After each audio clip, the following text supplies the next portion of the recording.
বাংলাদেশের ক্রিকেট ইতিহাসে সবথেকে বড় তারকা খেলোয়াড়ের নাম সাকিব আল হাসান। তামিম ইকবালের মতো ওপেনারও আর একটিও আসবে না, তবে সবথেকে বেশি পরিশ্রমী ক্রিকেটারের নাম যে আসবে তিনি হলেন মুশফিকুর রহিম। অনেকেরই যখন ঘুম ভাঙে না তখন মুশফিকের অনুশীলন শুরু হয়ে যায়।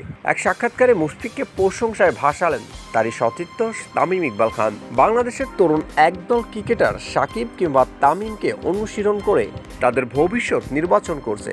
অন্যদিকে তামিম ইকবাল কিংবা সাকিব ছাড়াও মুশফিকুর রহিমের জনপ্রিয়তা বেশ ভালোই। মুশফিকুর রহিম যখন মাঠে অনুশীলনের জন্য আসে তার আগে অন্য খেলোয়াড়ের মাঠে আসা যেন অসম্ভব একটি কাজ।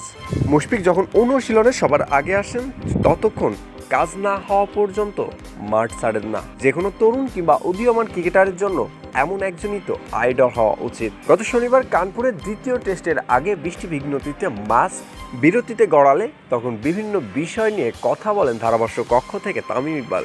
সেখানে মুশফিকুর রহিমকে প্রশংসায় ভাসান নাম্বার 28। তাই 19 বছরের লম্বা সময় ক্রিকেট ক্যারিয়ারের মুশফিকুর রহিম সময় গড়িয়েছে, বয়স পেরিয়েছে, কিন্তু মাঠের অনুশীলনে কমেনি তার কোনো গতির স্কেল।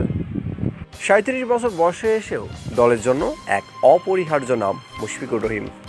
এ বয়সে এসেও দলকে ব্যাকফুট থেকে সামনের দিকে নিয়ে যায় এবং অসংখ্য হাঁটতে বসা ম্যাচ জয়ের জন্য রাখেন বড় অবদান ব্যাট হাতে।